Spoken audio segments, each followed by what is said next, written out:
Okay. Why don't you go back and now? If you You're want to gonna share call your this meeting to order. we're planning for Go new ahead. members to come Get a in. drink. I know they're going out. I'm gonna call the meeting to order for I can just do, I can just do like April a. We'll just have you share. 16, 2025, where the Maple Run Unified School District Board of Directors, we're at St. Albans City School. The time is 6:03. So we've called to order. We need to do an agenda review, and there are a couple of things. One of them is we need to add an item not yet numbered, but it's going to be 8G, and it's another unpaid leave request. The person is Hannah Langevin, and her information is in your packet. It's not in alphabetical order or numerical order. It's like the last one that got added late. Oh. And then the other thing is item 12, item 11, said potential executive session. We do need to have an executive session related to a personnel matter. And those are the two changes. Is there any other revisions that I missed? Okay, so hearing nothing, I'm going to say that the agenda is accepted with revisions. Next item is a Pledge of Allegiance. Where's the flag? The flag's going behind the Vermont flag over there. Okay, Right. please stand for the Pledge of Allegiance to the flag. Pledge allegiance to the flag of the United States of America and to the republic for which it stands, one nation, under God, indivisible, with liberty and justice for all. All right, visitor section, thank you all for coming. So in the visitor section, the public comment and visitor section of the meeting is an opportunity for community members to address issues of concern about policy, budget, or administrative matters, or to share ideas about how we can work together to improve our schools. We value input and respect divergent views. We ask you to limit your remarks to 3 minutes per topic, and I will have my timer out, and refrain from airing grievances with individual members of the school community, including respecting the privacy of the students and parents. I'm gonna ask that you please state your name and town of residence before you speak, and then those attending remotely, got quite a crowd there too, may type their full name in the comments section if they wish to speak. During the meeting, comments may be disabled. They will be disabled. So, thank you. So, people can't hear me? They can't hear you. People can't hear me? All right, how do we start this? Is there anyone in this group that wishes to speak? Okay, please stand, just somebody stand, and we want you to go to the, Yeah, if you can go to the cart there, there's if you go to the cart, there's apparently a microphone there that will help us with our Zoom Okay. volumes. Go ahead, state your name and your town of residence. Yeah, my name's Kelly Sargent and my town of residence is Fairfield. Hello, everybody. My name is Kelly Sargent and I'm one of 8 members of the Fairfield leadership team. I'm here to share the following statement from the team. The Fairfield staff is here to clarify information surrounding the arts program at Fairfield. It has been circulating in the community that the art room will most likely be used as a classroom and art will be brought to classrooms on a cart. This spring, the Fairfield Center School leadership team was tasked with brainstorming ideas in case we needed space for an additional classroom. Many ideas were shared as this was a brainstorming session, and no decisions were made or prioritized. Configurations, teaching assignments, and classroom locations are a yearly discussion held by the leadership team, and classroom teachers know their teaching assignment or classroom location could change due to class sizes or other circumstances. This is the reality of our school. The leadership team always begins with a brainstorming session to be sure we are looking at all possibilities. We appreciate your trust in ensuring that we will always make decisions with your child's best interest in mind. Thank you. Thank you.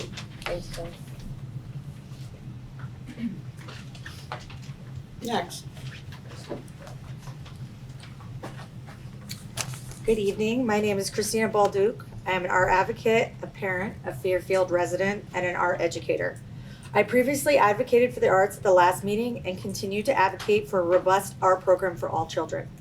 I learned about the art on the cart probability when considering a job at Fairfield Center School, but do not know all the considerations being assessed to determine the decision, and I am here in support of information sharing.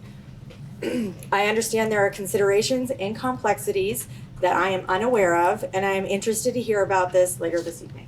Thank you. Thank you. Next. My name is Katie Bovat. I'm from Fairfield.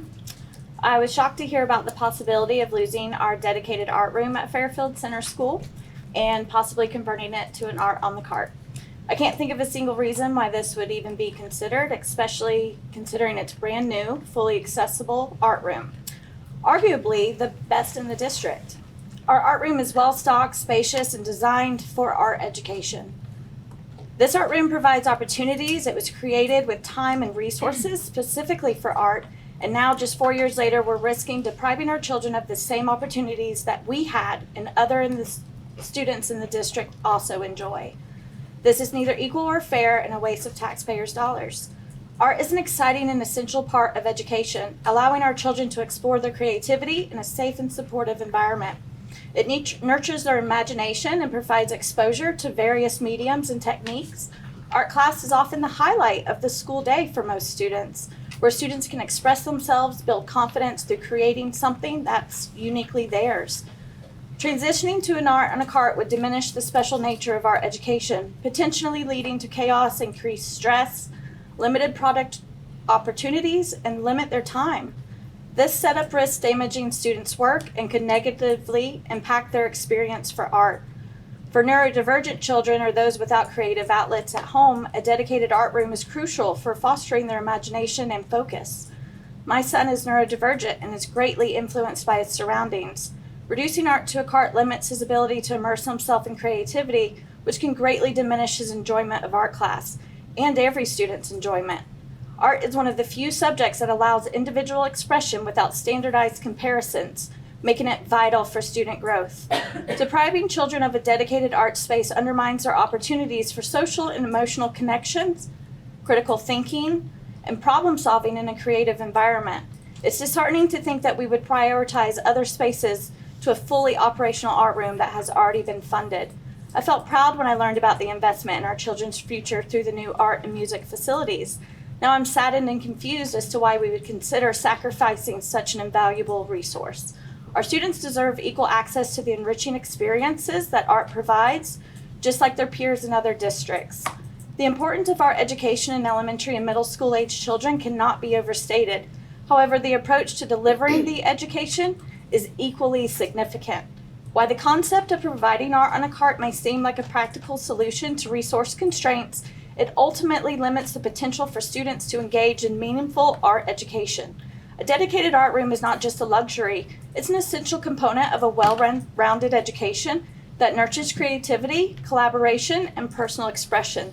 We've already invested in a dedicated space for art. Keeping our art room can further empower students and develop their artistic skills, build confidence, and foster a lifelong appreciation for the arts. In doing so, Fairfield Center School is not only enhancing educational experience, but also contributing to the development of well-rounded individuals who can critically think and create in an ever-evolving world. Thank you. Thank you. Got that one right on the nose. Is there anyone else in that section that would like to speak? All right, in the back section, behind me. You want to speak? Yes, please. Go ahead. Okay, my name is Elizabeth Horrigan Bett. I taught for 40 years up in Fairfield. I'm not sure what's going on with the budget. I've tried to keep up on it, and I've understood that they're cutting art to 60%. And that brings me to where are all of the cuts being made? Because unbeknownst to me last year, my position, Fairfield lost a position last year.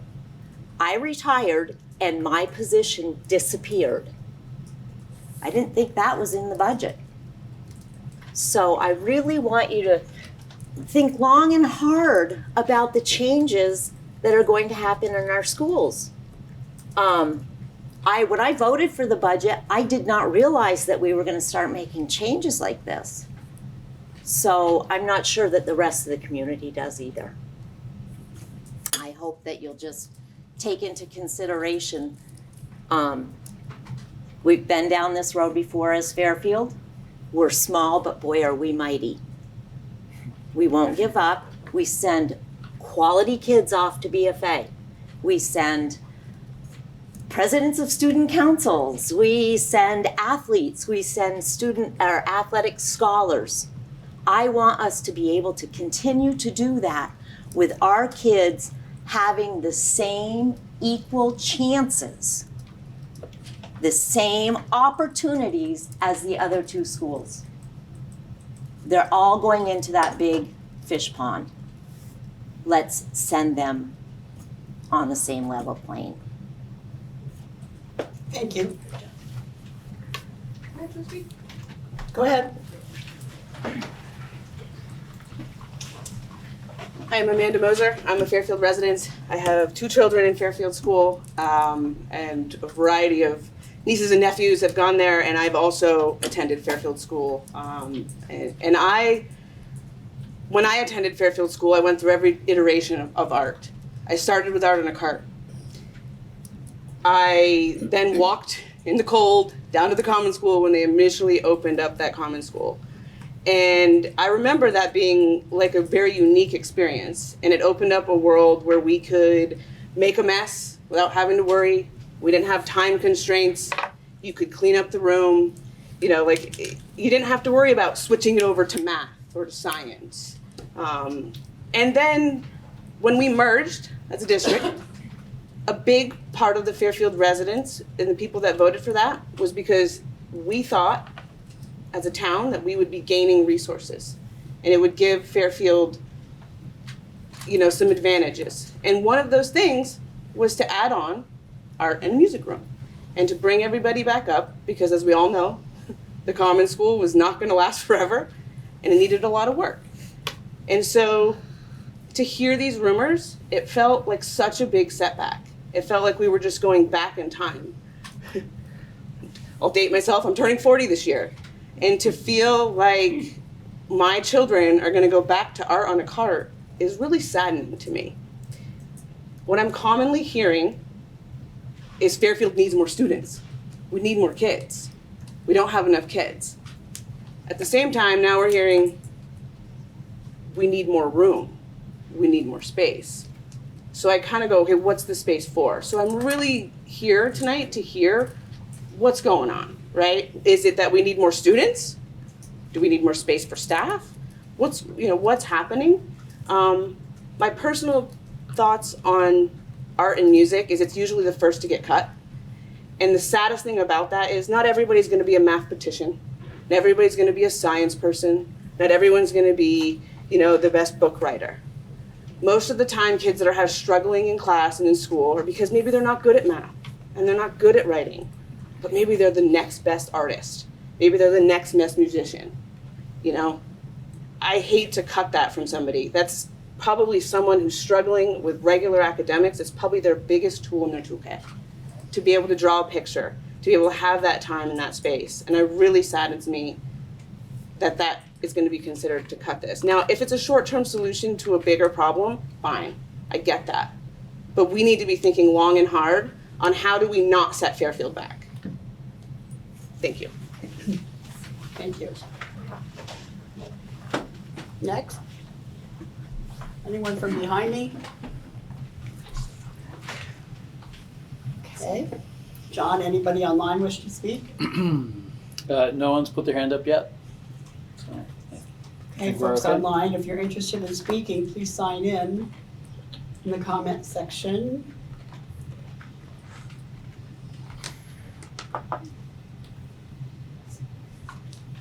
Nothing? Owen? Anybody behind me? Everybody that wishes to speak has been able to speak? Yes. Okay, thank you so much. We're gonna move on. Oh, we've got someone. Oh, okay, sorry. Can't see everybody. Hi, my name is Michaela Brooks. I'm a resident of St. Albans. Excuse me, this isn't something I normally would do, but I'm increasingly growing frustrated with how St. Albans City School is handling some situations here going on. I know staff, parents, and students have all reached out about concerns going on, and it doesn't feel like staff are adequately addressing them or treating kids with the mindset of emotional health and well-being, which when I worked for the district back in 2020, that was one of the main goals. We wanted to enrich children's social environment and learning as well as their academics, because they all took a toll after COVID. And I'm just really frustrated with students being silenced for being rowdy or adventurous or just normal children, rambunctious, energetic. There's solutions that students have come up with. There's solutions that have been imposed in the past, and nothing is being changed. And I would really appreciate the school reaching out and listening to some of these parents, students, and other teachers and staff who have reached out in the past and have been ignored. So, thank you. Thank you. Anyone else? Anybody been thinking about it and now wants to come speak?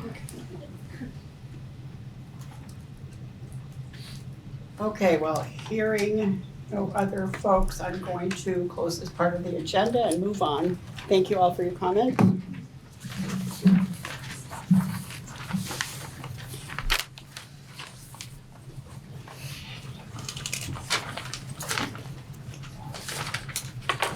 Okay, next item on the. Bring one forward. The Fairfield piece. I think we should. Yeah. Okay, Because there's quite a few people here. I guess there's quite a few people. Might have told them. Oh, geez. Okay, I guess, damn, darn. I guess there's quite a few people here that are here for the information related to the Fairfield school topic. So for efficiency purposes, we're gonna move that forward on the agenda so you guys can hear what you came to hear. And that is item 8A, which is now gonna be next. So it's going to be right after visitors, and it's called Use of Space at Fairfield Center School. And I think Bill's gonna kick off the discussion, and I think there's a couple speakers also. Yeah. Do you want this, Bill? Sure. Thank you. Kelsey Mablu's here as principal of Fairfield Center School to talk to you about what is, it was said in public comment that each year the school talks about the use of space, and they do that with our leadership team. It's not just Fairfield School. I would say that this is every school in the district, and they're all dealing with the best way to serve kids with the limited resources they have. And I know that sounds, to some people it might sound trite, but that's exactly what we do, usually starting in March and don't finish until the day school starts. So, thank you, Kelsey, for being here.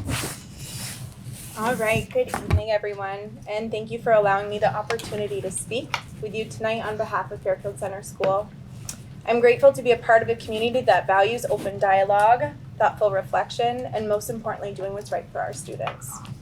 I also want to acknowledge the community by being here to support our school. It is evident that all of you care deeply about our students, and ensuring that they have the best educational opportunities, and that our staff are also supported. Before I begin, I'd like to extend my apologies for the delay in getting this information out to you sooner. I fully understand the importance of transparency and timeliness, and I appreciate your patience. On March 19th, I convened with my school leadership team to address a complex issue that Fairfield School and our community are currently facing. As with all decisions that impact our student body, I deeply believe in incorporating teacher voice to support shared leadership within the school. Our educators are the heart of our school, and their perspectives help ensure that every decision reflects the collective wisdom and care of those closest to our students. The issue at hand centers around space. As many of you know, Fairfield is a vibrant and growing school serving students from pre-K through 8th grade. While this is something to celebrate, it also means that we face significant challenges with limited physical space. We must be thoughtful, creative, and at times make difficult choices to ensure that every student has what they need to learn, grow, and thrive. Fairfield is a unique school where our enrollment numbers fluctuate from year to year. Due to number fluctuations, teachers are moved from different grade levels to support what is best for our students. This is nothing new to our teachers. Teachers are also moved from classroom to classroom in order to support class sizes. Our teachers are incredibly dedicated to serving the students of Fairfield. During our leadership meeting on March 19th, the team explored options to accommodate the expanding preschool program. Our mission has always been clear: to serve our community and to provide meaningful learning opportunities for all students. No decisions were made at that time. We agreed to wait for enrollment numbers and revisit that conversation when we had more information. The reasons to further explore the preschool program are as follows. Student safety and emergency responses. The community center lacks immediate administrative support. I myself am 5 miles away. There's no administrator on site. In case of an emergency, response time is significantly delayed. There's no access to a school's nurse on site. Therefore, teachers must manage both medical emergencies and classroom supervision simultaneously. If one of our 2 personnel is not able to perform their duties, it leaves one person, which makes us out of compliance with AHS regulations. Cell phone service is unreliable at the community center. Only landline communication is there inside the classroom. Lockdown and emergency response plans exist but are limited by physical distance and staffing. Building security. The community center's main door is unlocked, making the building accessible to anyone. The classroom itself is locked, but the rest of the building lacks secure entry. The physical location is isolated from the rest of the school community, complicating support during crisis situations. Students do not have consistent access to the school nurse, same-age peers within the Fairfield setting, regular and flexible visits from special educators and speech-language pathologists. Parent feedback has expressed a strong desire for all of their children to be in the same building. Moving the program to Fairfield responds directly to family needs and enhances continuity for students and families. On March 27th, I met with Christina Bolduc. Christina was considering employment at Fairfield Center School. The full-time art position that employed Mr. Raymond was reduced to 60%, and Mr. Raymond had an opportunity to still have full-time employment at Maple Run at Bellows Free Academy. I should clarify that the art instruction at Fairfield has always been 60%. The other 40% within his daily schedule has been designated to serve our school and staff in other ways. In our conversation, Christina asked about the art program at Fairfield and my vision for the position moving forward. In that moment, I felt a deep responsibility to be honest and transparent. I shared that there was a possibility, not a certainty, that the art room might need to be repurposed in the coming year, depending upon space needs. I wanted Christina to have the full context to make the decision of what was best for herself. What I shared in that conversation was intended to be informative and not definitive. I want to clarify that no final decision was made at that time and still has yet to be made. As the principal of Fairfield Center School, I carry the responsibility of making decisions each day that prioritize our students and their learning environment. To not consider all space options in the building, including the art room, could mean placing 28 third graders in one classroom, could mean placing 23 kindergarten students in one classroom, or similarly larger numbers in upper grades. That is not a sustainable or responsible choice for our students and staff. I also know the values of the Fairfield community. The community wants to have class sizes to support deep connections, as well as authentic learning opportunities. I have been a part of this community for 17 years and have had the opportunity to develop relationships with many families and truly understand the importance of the school and its role within the community. Conversations about student space is something that all schools have discussions over each year. I closely collaborate with my principal colleagues within the district. They are faced with spacing issues and how to serve their student population best. Please know, these considerations are never made lightly. I understand the importance of the arts in a child's education, and I deeply value the contributions of every program in our building. My commitment remains to do what is best for our students, academically, socially, and emotionally. Thank you again for your time tonight and for your ongoing support of Fairfield Center School. As I stated above, I'm extremely proud and honored to serve this community and remain committed to leading with integrity, compassion, and an unwavering dedication to our students. Thank you. The board might have some questions. Can you hang on? Sure. I thought I was getting off early, Charlie. Maybe not. I just want to open it up to the board if anyone has any questions of Kelsey. Am I correct that you still don't have the enrollment numbers for next year yet? You're correct. Yes, And we don't. likely won't have them till the summer? Would that be? So we try and make our best effort towards the spring to make those configurations. So I'm working with Steph Ripley, the director of the early childhood program, to get those numbers as quickly as I can. Okay.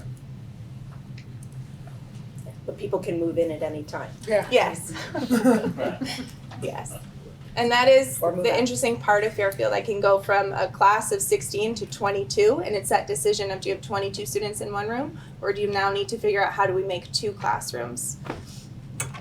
Right. Any questions? Other questions?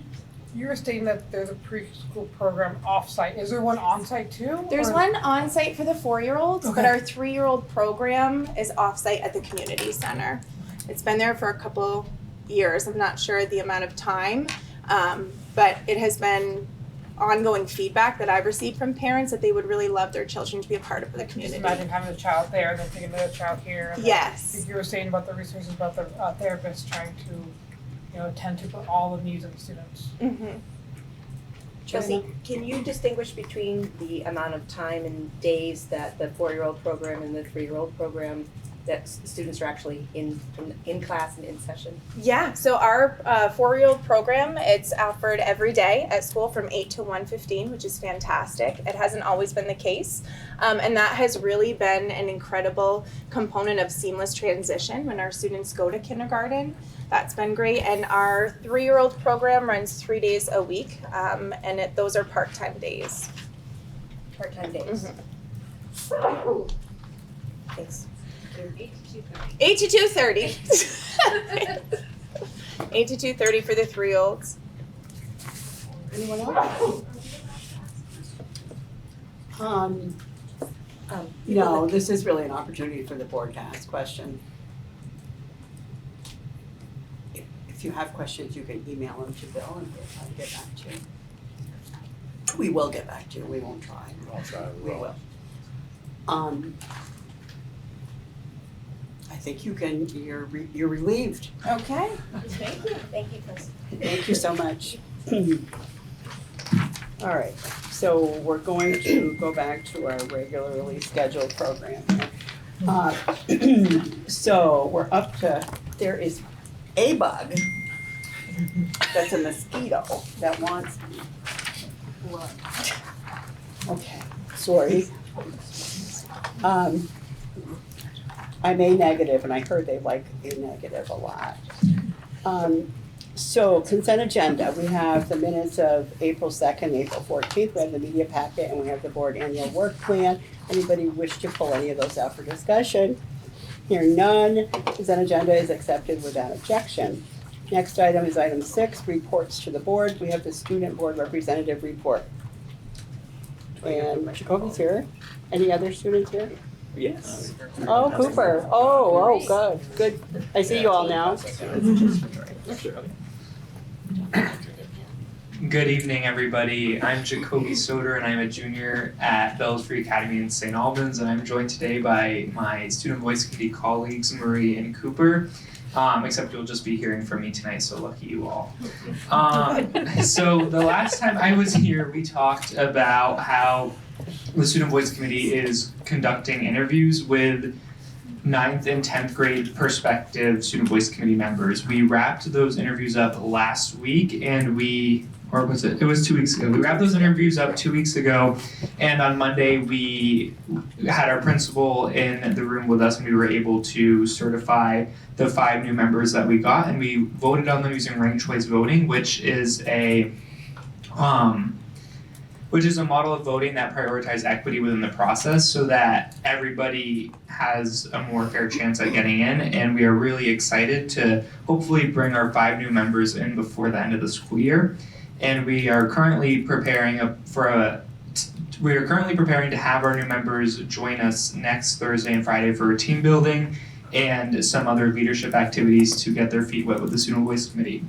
And as promised, I have data around what all 32 of people that we interviewed said that they liked within our board goals. So of that, we had 47% say they like student support services for students and families. 10% said that they liked consistent policies to address bias and behavior issues. 10% said they liked community education and action on inclusion. 20% said they liked rigorous academics and expectations, and 13% said they liked opportunities for family and community engagement. As one thing that was surprising to me was that 47% chose support services for students and families, while only 20% chose academic rigor. I personally would choose support services for students and families, and it was also nice to see that 47% of prospective members would too. Are there any questions? That's great. Thank you. Thank you. Why are you not allowing your other folks to speak? They to didn't go? want to. No. That's not true. It's not that we didn't want to. We didn't have a ton to report, and so we figured Jacoby, who likes to talk, could do it for us. Yeah, you didn't need to Thank listen you to so all much. 3 of us yet. Yeah. I mean, it would have been nice, but I mean, we can talk. Yeah. Yeah. Okay, next item is old business. We have a few things under this topic. So the Vermont Education System Reform Status and Update. And I am going to turn that over to Bill for his expertise. I'm not sure it's expertise, at least I can read from, I think most of you got this yesterday, I just brought along with me the Vermont School Boards Association has an email they send out weekly, their weekly update. There was a great update in there. For those people that don't get it, the education change bill, H454, passed the House on a roll call vote last Friday, 87 for and 55 against. There's still a long ways for that to go if that gets somewhere, and I don't know either way. I know literally today, I believe, it was either yesterday or today, Senate Finance and Senate Education came together with House leadership. It was yesterday. Was it yesterday? Okay. To learn about the work that the House had done and then where are they gonna go with that. There's talk of many different roads they could go. I've heard there's 30 senators, I might have heard 30 different ways they might go. So I don't know if there's a clear avenue right now.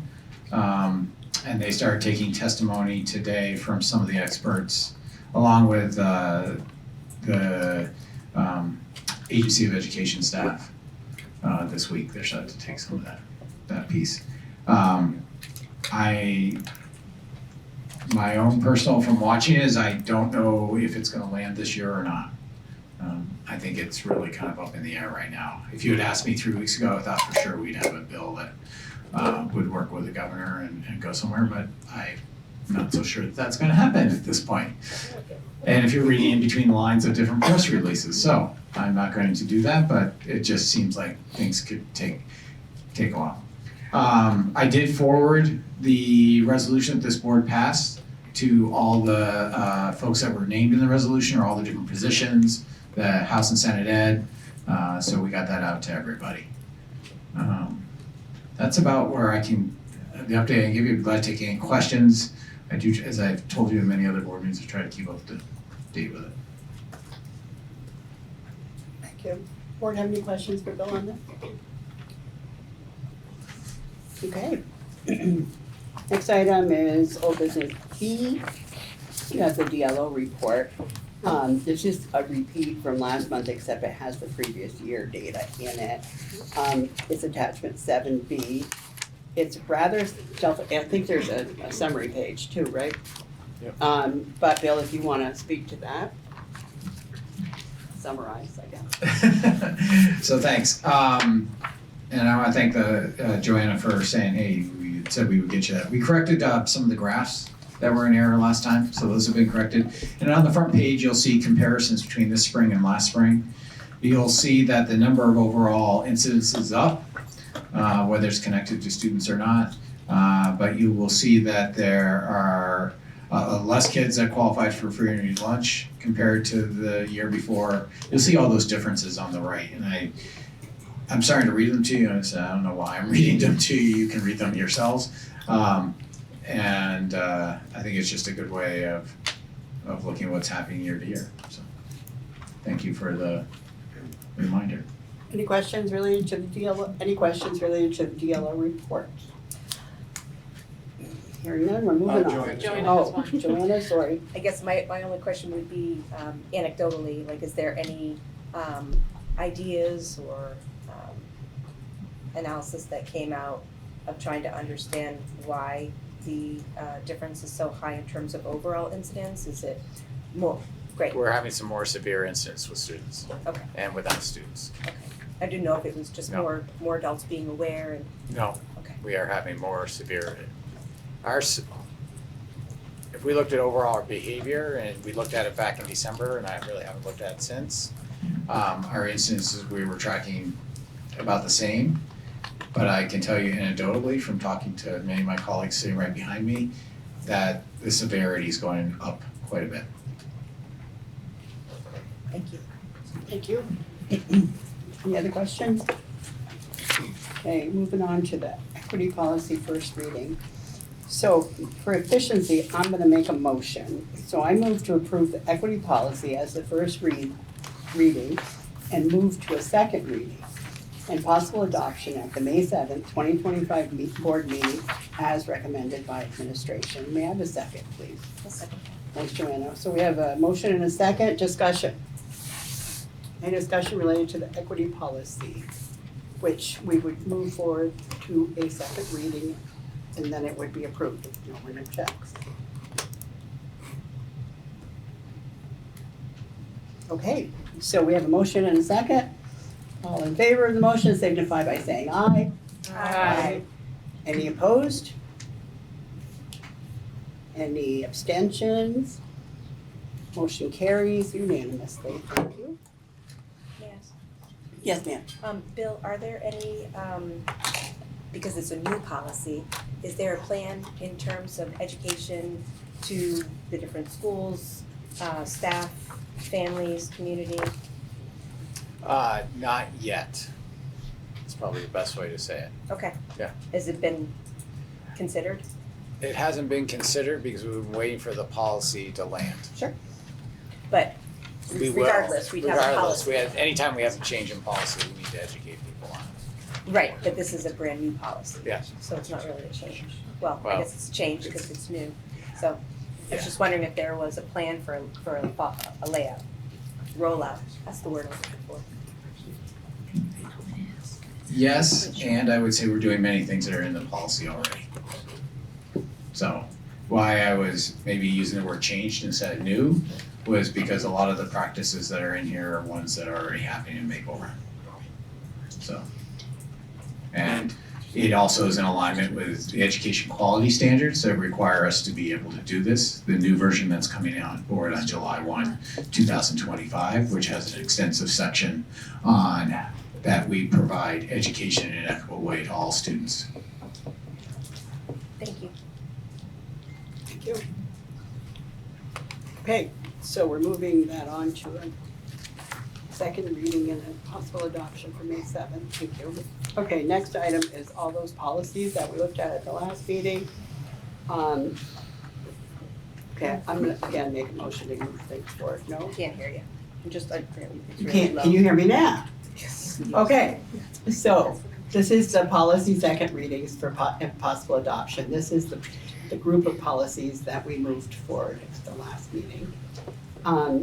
So I'm going to make a motion to approve C01 education records, C03 transportation, C04 English learners, C05 firearms, C06 participation of home study students, C07 student attendance truancy, C08 protection of pupil rights, C11 student freedom of expression, C13 students who are homeless, and C15 student conduct and discipline.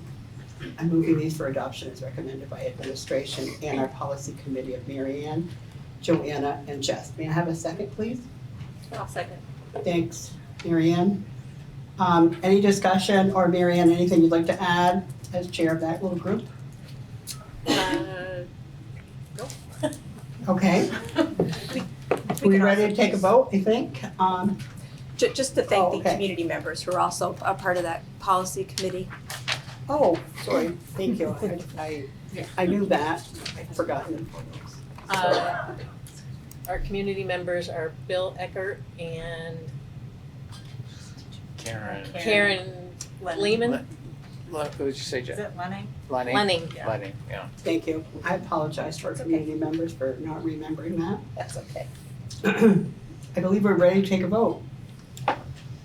All in favor, signify by saying aye. Aye. Opposed? Abstentions? Hearing none, motion carries. Moving to a second reading. That was our second reading. That was our second reading, so we just adopted that policy, right? All those policies. All those policies, sorry. That reads funny, okay, now I get it though.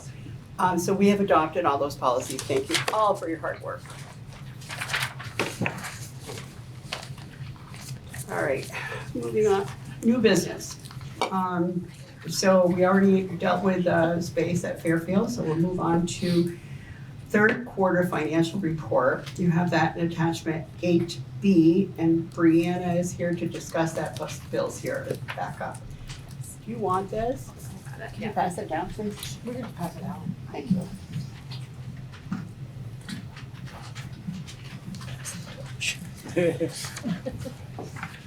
Hello. Can everyone hear me? Okay. So in your board packet, you'll see that there's an attachment in here stating where we are looking as of the end of the third quarter. Right now, without income, we don't have everything encumbered. I want to start off saying that, including some coaching positions and also projects that we are working on doing before the end of the school year. But looking at what we have that is not unencumbered is we are having about $3.5 million unexpended. Of that $3.5 million, we have grant money, and about $1.25 million has not been allocated yet for that. Therefore, if it's showing up in that unallocated, it's also going to be showing up in the revenue because we're expecting we're gonna get all of that revenue money, but if we don't use that grant funds, we won't receive the revenue for it as well. But looking at the revenues, we're coming in that we might be $3 million above what we budgeted for.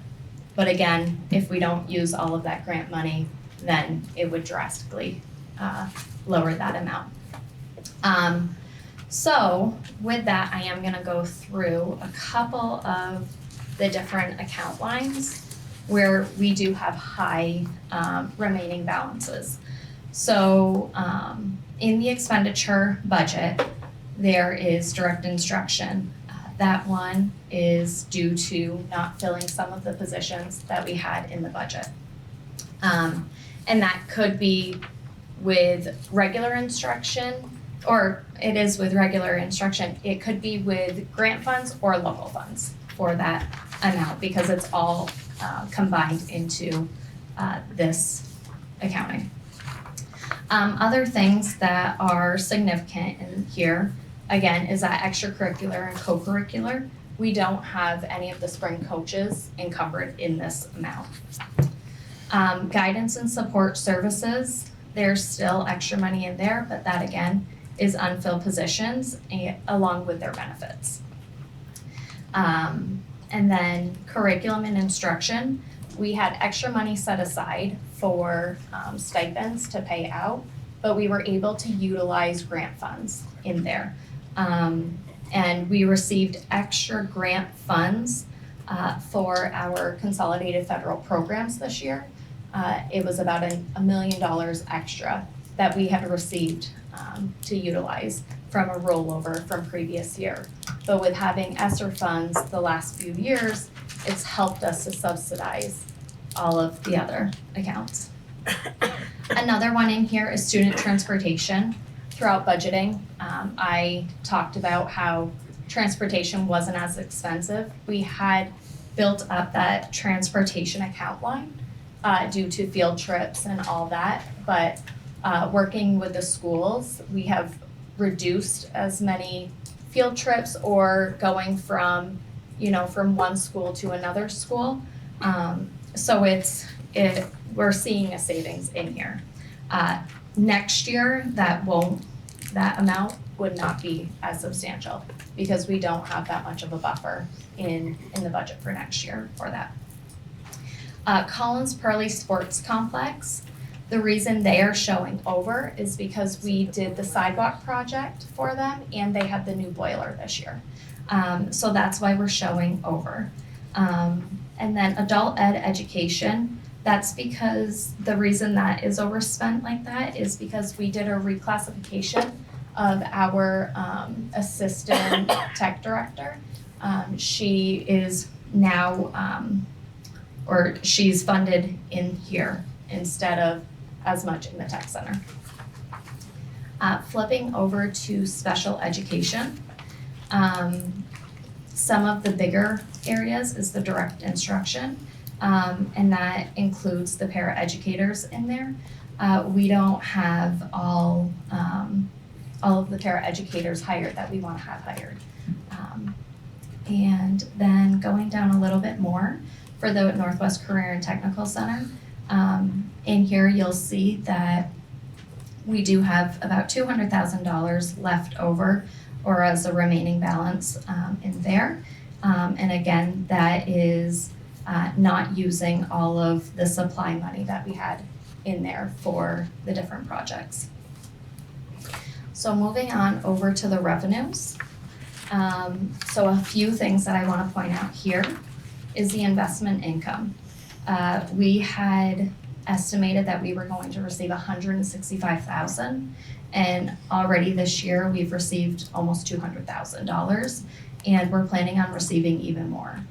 We have an amazing interest rate for our checking account, and therefore we're gaining about $30,000 a month in interest alone. The tuition income, we are estimating to receive about $1.4 million more. That is the students who are coming into our district. I want to point out the program track grant. This is a brand new grant that we received this year. And next year, we're going to start receiving $75,000 for this program. And it's after school programming. And then a little bit further, or right below, is consolidated federal grants. So this is where we actually received $1.8 million over what we were anticipating for that, but $1 million of that was rollover. But with so much of the uncertainty of what's going on, we didn't fully budget for what we were expecting to see in case something like them taking any federal funds away. And then with the excess cost income, that one is due to the students that are high cost moving into our district. So that's why I'm estimating about another $250,000 on top of what we've already received this year. And then I'm gonna jump all the way down under the Northwest Career and Technical Center. The program income, and we're showing that we're gonna receive quite a bit more. And that's due to the students doing a phenomenal job selling things in building trades, doing cosmetology services, and automotive program services. So they have drastically increased the revenue for them. So in all, in the local budget, we are about $2 million over right now of what we were expecting, opposed to looking at what the grants have left over. So we are working, which you'll see in the next part, but we are working on putting together summer projects as well to utilize that money. Any questions? I have a couple. Yeah. Do you want this? Sure, yes. Okay. My first question about the rollover, but you're saying you're probably gonna use that in the summer programs, majority rollover? That's the hope. And the next question was the grants. Are they restricted grants or are they unrestricted grants that we're gonna have left over? Like, are they specifically for a specific, like, I know programming or curriculum, or are some of these grants more open-ended that we can use for more, like restricted grants, like you have to use it just for this? Or are some of the grants more open grants where we can just use it for like educational purposes? So all of the grants have like a specific criteria, but as long as we are following within the grant parameters, we can do like salaries or purchase services or student transportation within that, but it has to fall within what their guidelines are. Yes. Joanna? I have a question regarding the IEP Medicaid. Yes. Microphone. You want me to say it again? Sure. Can you I repeat had a it? question about the IEP Medicaid. Yes. The difference is, it was 300,000 last year and this year it's 80,000. Yes. So we had a changeover. You want me to? I can talk really loud. So we had a changeover in Medicaid clerks. So this year we had a brand new Medicaid clerk. He's doing a fantastic job, but working through the files and training and all of that, it was recommended to budget lower than what it was in the past due to training, filling out paperwork, backlog information, all of that. And he had started in April of last year. So, yes.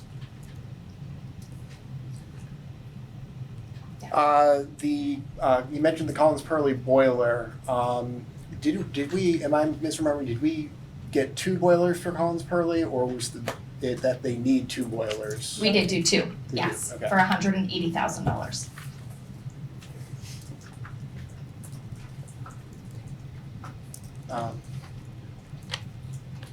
And also, so this is a fairly big fluctuation for our estimates. Is there reason to believe that this will be next year when we're working up the FY27 budget that we will hopefully not have as big a gap, I guess? Is this a one-time an isolated incident, or is there something in our budgeting model that we need to be concerned about? I believe that this is like a one-time thing. There's, being unable to fill positions. If that's gonna be a problem next year as well, hopefully it's not, we will see that we're gonna have extra money in the budget. But as long as we can fill all of the positions, I don't expect that we're gonna have this much of a surplus at all. Yes. I would just add to what Brianne said, that there's a huge revenue spike that we weren't expecting. Yes. And the big one is the grants. And it's a real cushion for us. With that, we have been told by Vermont Agency of Education that the way the grants are funded, they're done in 2-year cycles from the Fed. So they take everything that was this current FY25 grant, will do FY26 for us. But after that, any reductions will get us to, we'll have some money that we can go back to carry forward to use to soften the losses. And that's a technique we've used in other years as we knew money was going away.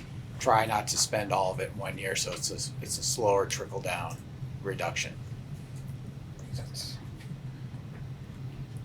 And just one more speaking of grants, the idea B, that's federal money, is that correct? Yes. Okay. Yep.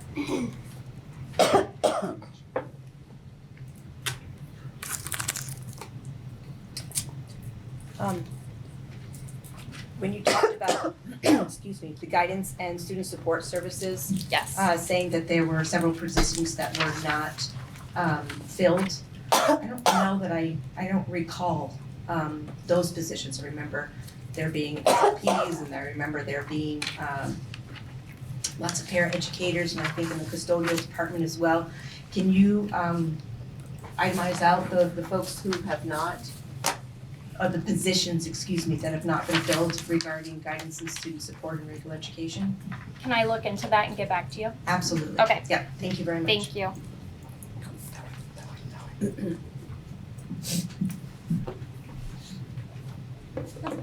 Any other questions? All right, Thanks, Brianne. Thank you. Thank you. thank you.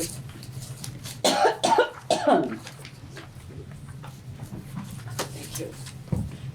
So it's good that we're getting these reports more regularly, and we appreciate all that. And the explanations. Yes, sure.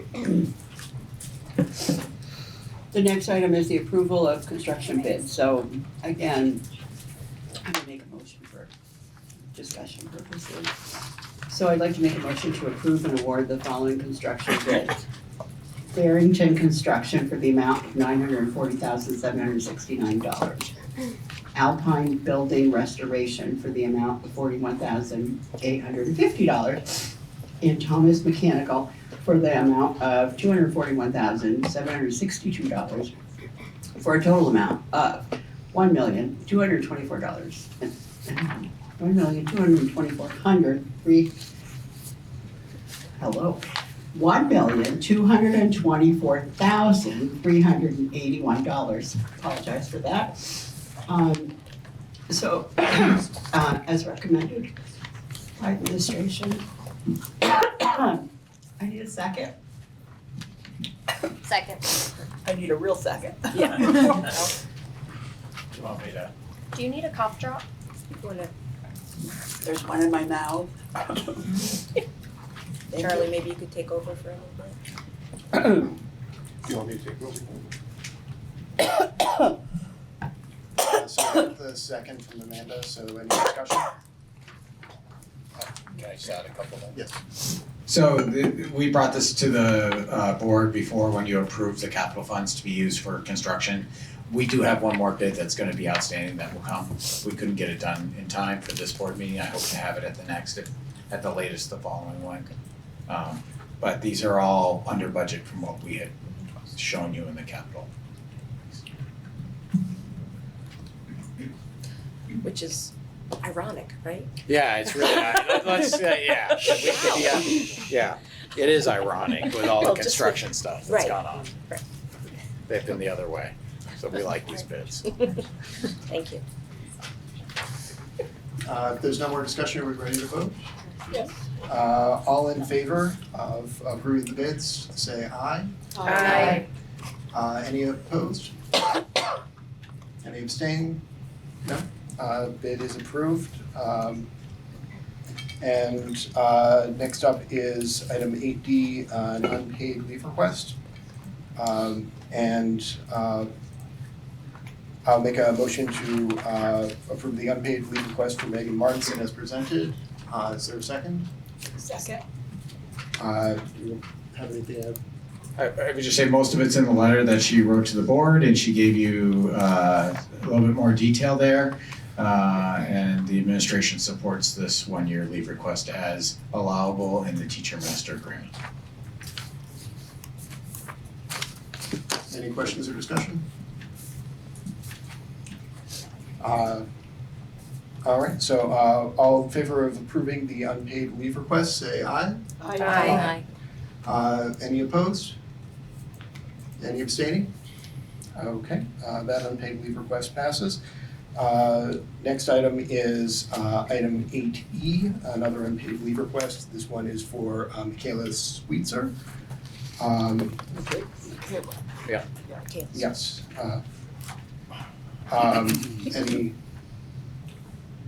Anything to add? Do you want a motion first or? Oh, yes, sorry, I'm jumping out of order. We're looking for a motion to approve the unpaid leave request as presented. So moved. So moved. Second? I'll second. Okay, any discussion? I'll just say you'll have the letter in the packet, and there is no recommendation from the administration on this. We have given all leave that we can as administrators. Any questions or discussion? I have a question related to these. Is this an unusual amount of unpaid leave requests? So we're getting to that time of year, so some people have run out of their leave. And they're at that place. In the past couple of years, no, it's not since COVID. Before COVID, my experience would say yes, it is.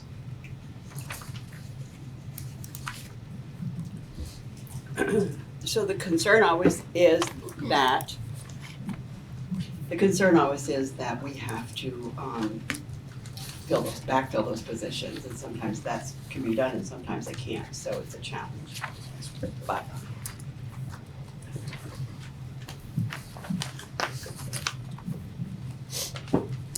Any other questions or commentary? In which case we can vote. All in favor say aye. All opposed say nay. Nay. Any abstaining? Okay, the unpaid leave request is denied. Next item is another unpaid leave request. This is item 8F. And should we have a motion to approve the unpaid leave request as presented? I'll make the motion, come on. Okay, and do we have a second? Second. Any discussion?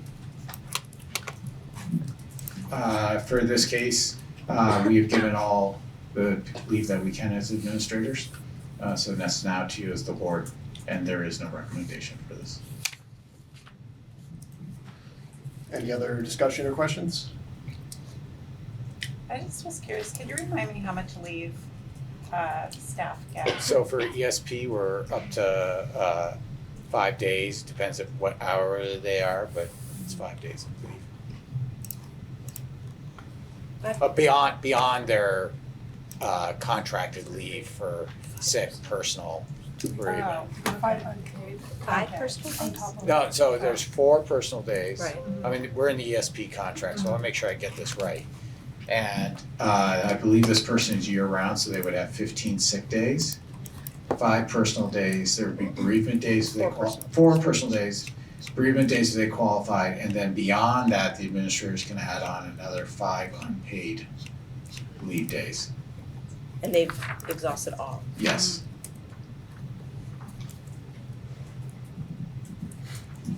Any other questions or comments? Sounds like we're ready to vote, so all in favor of approving the unpaid leave request as presented, say aye.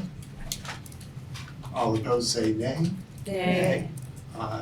Any abstaining? No, the unpaid leave request is denied.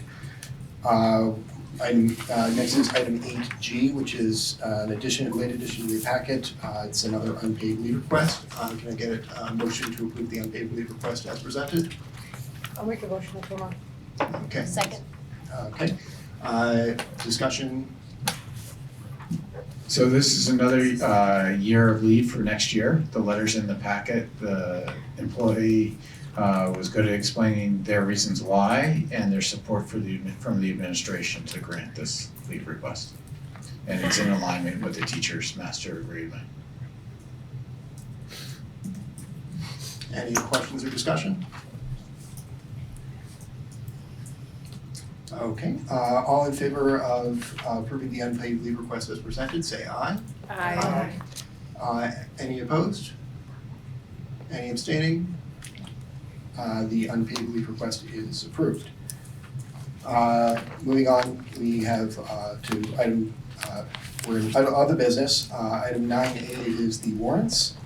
I'm looking for a motion to approve the warrants, acknowledging that passage of the motion will act as authorization. Well, no one's participating remotely, so I'm just looking for a motion to approve the warrants. I'll make that motion. Okay, second? Second. Third. Okay. Any discussion? In which case, we can go ahead and vote. All in favor of approving the warrants, say aye. Aye. All opposed? All abstaining? Okay, the warrants passes. And we go to item 9B, the superintendent report, and I'll turn it over to Bill. Thanks, Charlie. Couple of things I wanted to talk to you about. And one of them has been in the media, so I just wanted to make sure we had a discussion about that as well. The first one I mentioned earlier on tonight is that the education quality standards, which are rules that are set by the State Board of Education, every so often they do revisions of them. And back either in October or November of this past year, they revised, they had them up for public comment, they went through the rulemaking process that they must do, and they approved new education quality standards. I was talking to John a little bit today, and I talked to the policy subcommittee on Monday, but I think it would be good somewhere in May here for John and some others, probably including myself for different pieces, to come forward and point out what are the differences and changes in the education quality standards. One of them that you heard last year when we had our board retreat last year is that there are new governance standards for boards. There's also new pieces for curriculum, there's new pieces for equity, as I said earlier. There's some new policies that are gonna be required. Two of the policies that we must have by July 1st, and they're not, one's coming out of the quality standards and one's coming out of statute, I believe. It could be they're both coming out of statute, but one is the behavior threat assessment policy, and I know, Marianne, you're on top of that because you and I have had that discussion. But we need to have that by July 1st. And the other one is selection of library materials policy. Our librarians have been working on that. So they have a draft to bring to the policy subcommittee here in May. But we'll have to get those here right away out of that meeting. I didn't think about it Monday when we were doing the timing, because we usually like to bring them here and then do 2 readings after that, which is 3 board meetings, so it could be a little tight. Okay. But you and I can work on that. So that's one thing. The next one that I would like to talk to you about is it's been in the news for a little bit, probably the past 2 weeks, about the certification request for Title VI, which is Civil Rights Act of 1964. There's been a lot of press on this. There's been, obviously it's been in the national news, it's been Vermont's news about what was required, and when it first came out, there was confusion, I would say, as to whether the superintendents need to sign certification or not. But on that following Monday, the secretary sent a letter to all superintendents that she was going to write a letter for the state of Vermont to certify the entire state of Vermont. They had already certified. I know I certify every year because I have to sign off on insurances. Some of those are the Title VI insurances. And that we're following state and federal law with that. In this case, it's federal. She submitted yesterday, I believe, if I look at the date of the letter, which I printed out here so I have it, April 14th, so that would have been Monday. She sent a letter to the federal government stating that we were in compliance with that and certifying that the state was and that they weren't asking she didn't say in the letter, but she said to us that she wasn't asking the local, it's called the Local Education Authority, LEAs, to assign certifications for that. She did say that whole time that the scope of the request, that to certify there weren't any illegal DEI, and she said that within this letter, and this I know had the support of the Attorney General for Vermont as well, that we hadn't been, that Vermont complies with all of the 1964 Civil Rights Act.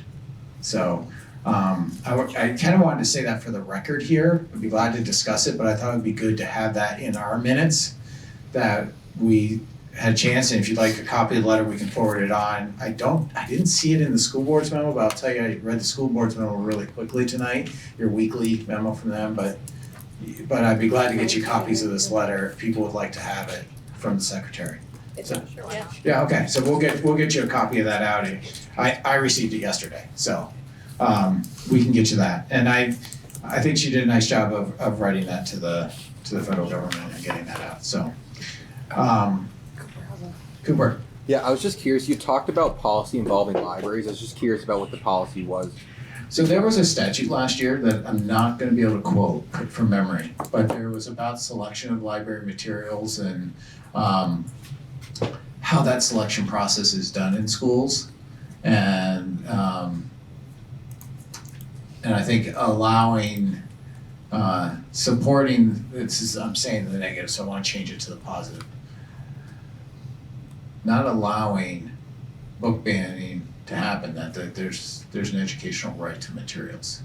So that was something that was passed into Vermont law a year ago and required schools to develop a policy on that. So. All right, fantastic. Thank you. Yeah. And the selection of materials, that's what it's really about. And there's a VSBA model policy that's out on that, but then that comes from the Joint Fiscal Office and Joint Legal that made that model to policy. Our librarians took the work they've been doing with the Vermont Librarians Association, pulled that together for us. And they did that as a group. What, John, a couple of 2-3 days worth of work on that? Yeah. At least. They did a lot of work in between sessions too. Yeah. So they took it upon themselves as a group to really go forward with that. Our librarians from all our schools across Maple.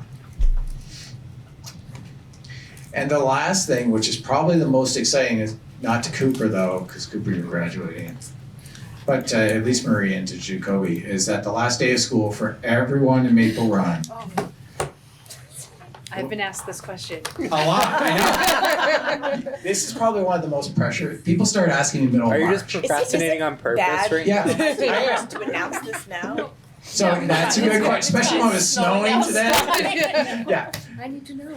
Well, that hence is why I wait to now. I have called snow days up to the week before spring break. Yeah. Okay, before April break. So yes, I am trying to build the suspense a little bit here. It's working. What? It's working. Is it working? Yeah, you're doing a good job. Okay, good. I just want to make sure.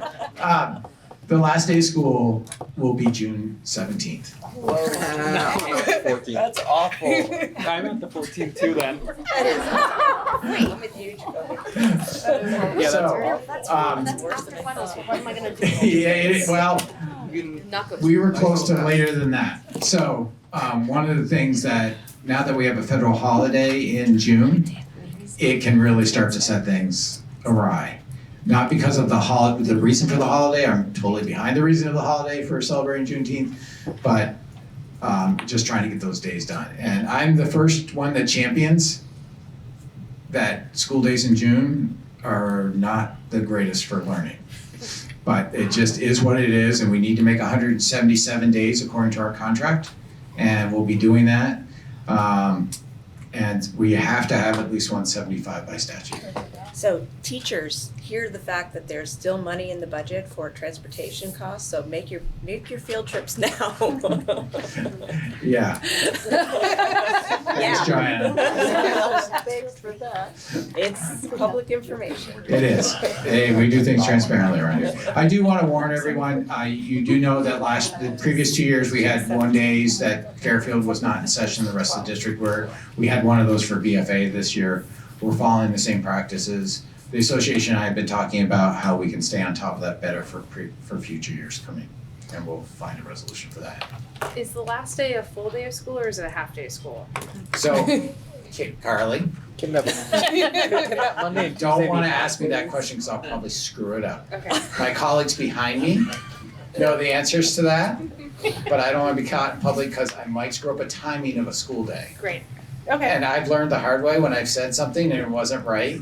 And then everyone's like, Bill, either you have to take that back or we're gonna follow what you said. So I've learned to keep my mouth shut, Great. and they will let people know through announcements. Great, thank you.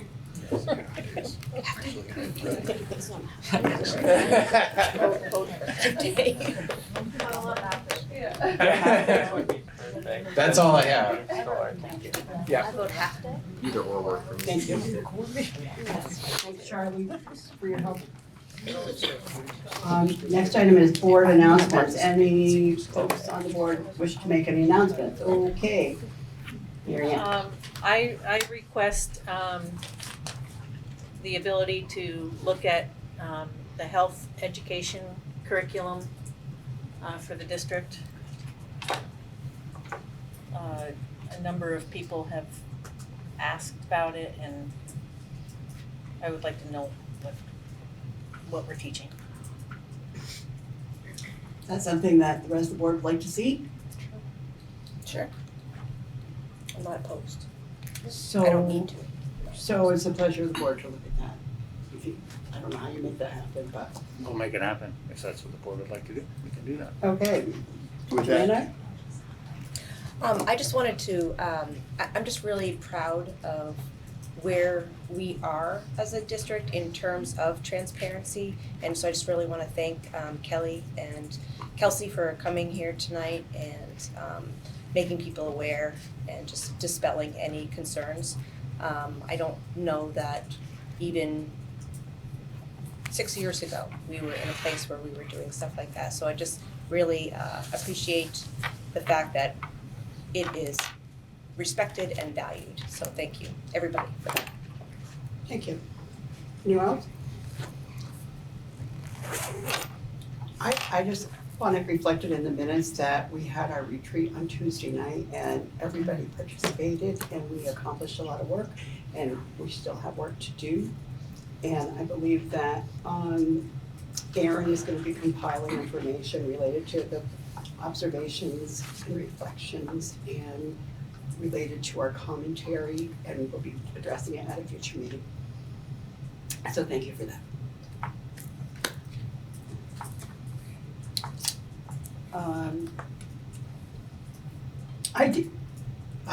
I did have one more thing.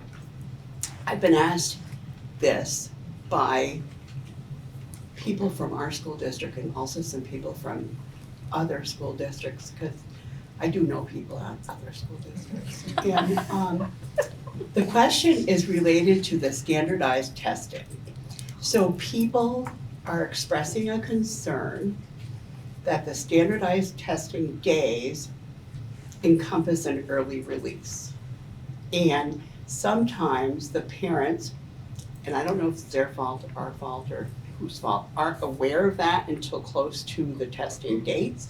So therefore, they're scrambling to make plans. Now, I was pretty sure that that was advertised early, but Are you talking about the high school? I'm talking about One K weekend. through 12, pre-K through 12. They're not testing pre-K, thankfully, but where the testing does. So one of my friends from Burlington High School, called me specifically, you know about this stuff, how come this happens, And I'm like, so I thought, and then I've heard it from people in our district too.